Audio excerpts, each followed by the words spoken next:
Ya estamos de vuelta a Conciencia XL, donde nuestro objetivo es que tu cerebro trabaje sus neuronas. Vamos con los jóvenes investigadores y su tema de la corrosión. Mi nombre es Hernán Rivera, soy estudiante de doctorado del CICAP de la UAM también. ¿Qué tal? Mi nombre es Lorenzo Martínez de la Escalera, soy estudiante de Tecnología de Materiales del doctorado en el CICAP de la UAM.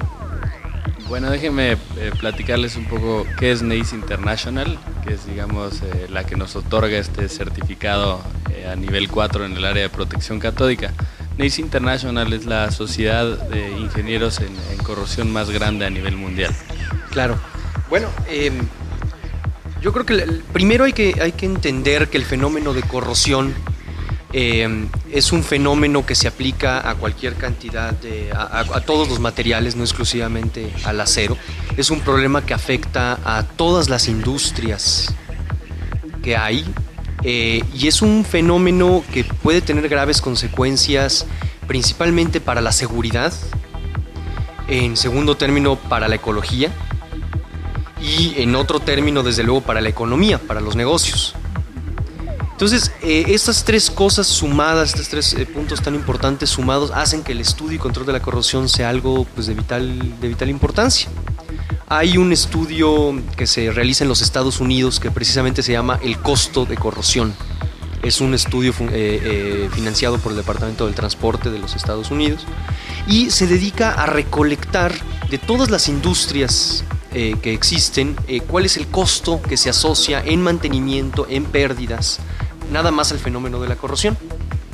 Para dar un poquito de números, el último estudio que se derivó asociaba un costo anual por corrosión de $276,000 millones por año, que eso es un 4.2% del Producto Interno Bruto de los Estados Unidos, solamente asociado al fenómeno de corrosión.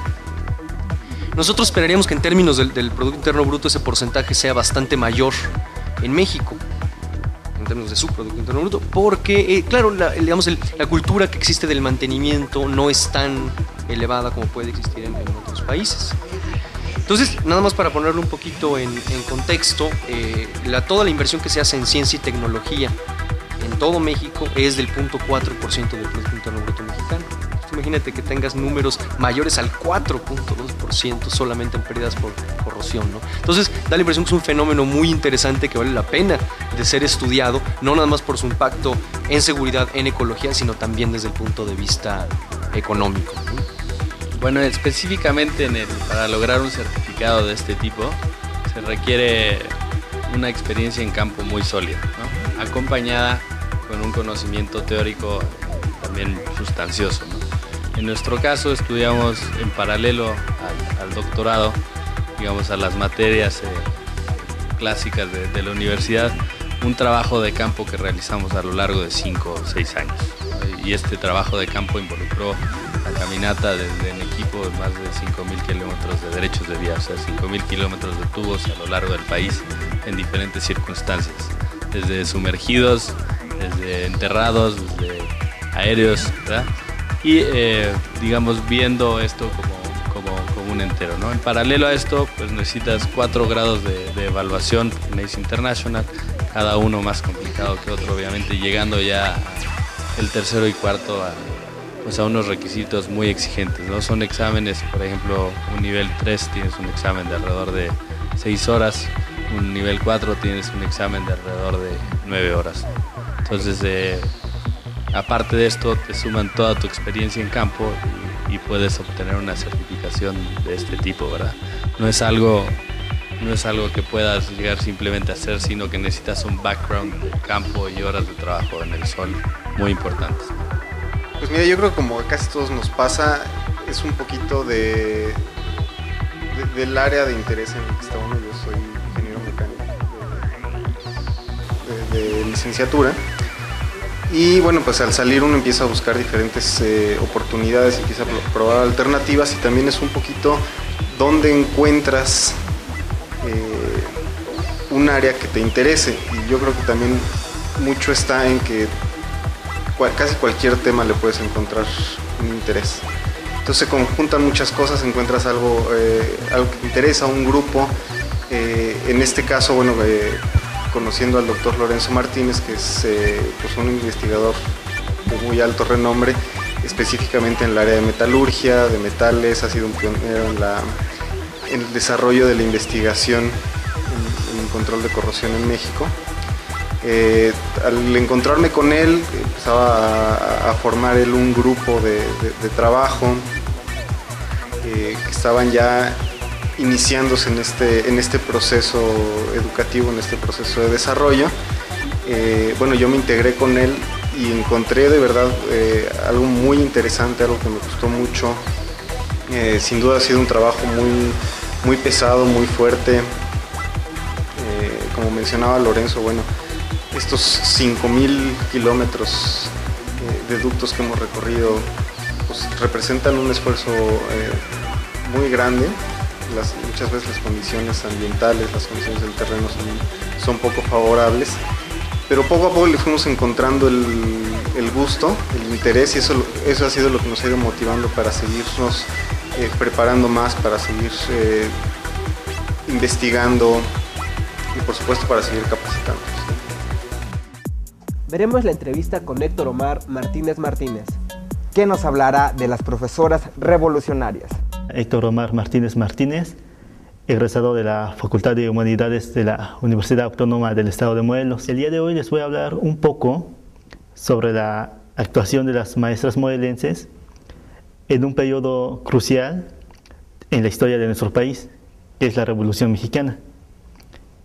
Dicho proceso armado sentó las bases para la reconstrucción de México en el siglo XX.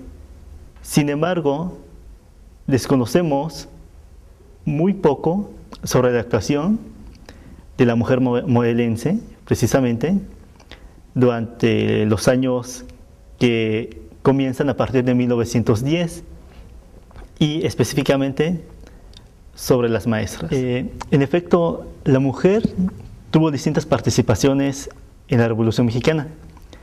No solamente fueron adheridas como la imagen tradicional la han manejado desde hace tiempo, sino que aparte de guerrilleras también desempeñaron otro tipo de funciones en las tropas armadas.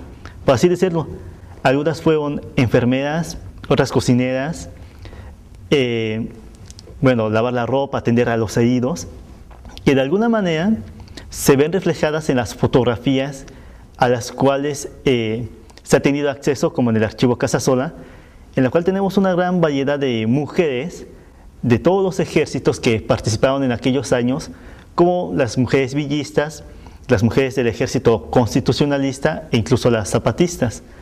Pero en sí, la participación de la mujer, de las que llegaron a tener un tipo de actuación en este movimiento armado, no solamente se fue de, por así decirlo, de una guerrillera, como he señalado, sino que tuvieron también participaciones muy distintas que tenían que ver en aquellos años con los movimientos que se estaban dando en los ejércitos en pugna. Realmente una característica en común de ellas no podemos decir que fuera la misma, sino que la mujer en la Revolución tuvo características muy distintas entre sí, de acuerdo, en algunos casos, al grupo en el cual ella se encontraba envuelta. Por así decirlo, tenemos, si bien es cierto, algunas mujeres guerrilleras, otras tuvieron una participación muy distinta a través de los periódicos como escritoras. En nuestro caso, las profesoras del Estado de Morelos no fueron también un grupo homogéneo que haya tenido las mismas características, sino que ellas, podemos decirlo así, fueron mujeres con participaciones muy distintas en los acontecimientos armados que se presentan a partir de 1910, específicamente con el zapatismo.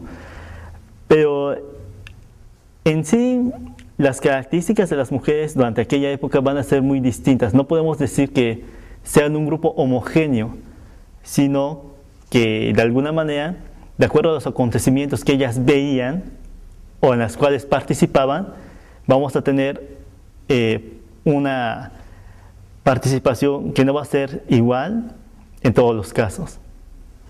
Ok, debo de señalar un aspecto importante. Para 1910, las escuelas oficiales que el semanario del gobierno del estado de Morelos en aquella época maneja son solamente 240, pero de esas 240, aproximadamente el 70% estaban bajo el mando de una mujer, es decir, que había más maestras, profesoras, al frente de las escuelas en Morelos. En lo que respecta a por qué su labor o su participación no es muy reconocida, esto se debe a que principalmente en el ejército de Zapata tenemos dos profesores que tuvieron una participación en este grupo armado muy importante, que son Pablo Torres Burgos y Genovevo de la O. Realmente las mujeres, en este caso las profesoras que llegaron a participar con ellos, su labor en el ejército fue principalmente como maestras, personas que de alguna manera enseñaban a los niños en las escuelas, se dedicaban a cuidar a los hijos de la tropa, pero en algunos casos vamos a tener profesoras que sí van a tener una labor destacada. Pero aquí entra la cuestión que me acaban de preguntar, de por qué su participación no es muy reconocida. Realmente los estudios históricos que tenemos sobre los principales dirigentes zapatistas siempre se han enfocado a la figura del hombre. ¿Por qué? Porque de alguna manera ellos participaban en las acciones bélicas, o sea, en los campos de batalla. La mujer la hemos visto o la hemos manejado siempre como la compañera del jefe militar. En este siglo, casi todas las ciencias se están desarrollando de manera vertiginosa para hacer la vida humana mejor. A lo largo del mundo entero, miles de científicos dedican horas a la búsqueda de mejores medicinas, mejores alimentos y mejores tratamientos. La medicina no es la excepción y la medicina mexicana tampoco es la excepción. Aquí en nuestro país existe un equipo interdisciplinario encabezado por el doctor Gregorio Skrobne que está desarrollando la medicina nuclear. ¿Quieres saber qué es esto? Quédese en Ciencia en México. Estamos con el doctor Gregorio Skrobne. Doctor, ¿qué es la medicina nuclear? La medicina nuclear es de las últimas especialidades médicas modernas de este siglo que se encarga del estudio de las enfermedades humanas en su diagnóstico, tratamiento e investigación utilizando isótopos radioactivos o radionúclidos. Esa es la medicina nuclear. ¿Esto quiere decir que al paciente se le inyecta una sustancia radioactiva, doctor? No necesariamente. Para la obtención de imágenes diagnósticas sí es necesario inyectar material radioactivo o radiofármacos, como la imagen que ven a mi espalda, que es un rastreo óseo.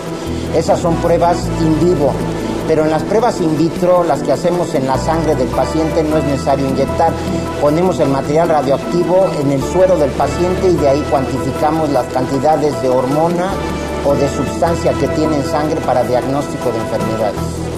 Concretamente, ¿para qué sirve la medicina nuclear, doctor? Concretamente, le pongo ejemplos precisos, sirve para diagnóstico de enfermedades como el cáncer tiroideo en la obtención de imágenes diagnósticas que se llaman centellogramas del tiroides o de cualquier otro órgano de la economía humana. Concretamente sirve para cuantificar sustancias pequeñísimas en sangre, por ejemplo la cuantificación de insulina en el sangre del paciente. Concretamente sirve para tratamiento de ciertas enfermedades con radiación, por ejemplo en el Alzheimer, destruyendo las placas de amiloide con clioquinol radioactivo. Doctor, muchísimas gracias, le agradezco mucho su tiempo. Al contrario, gracias por su atención. La medicina nuclear, un campo más donde se desarrolla la ciencia mexicana. Esto fue Ciencia en México. Lamentablemente se nos ha acabado el tiempo. Pero nos vemos en el siguiente programa de Conciencia XL renovado. Y no olvides enchufar tu cerebro para nuevos aprendizajes en este año.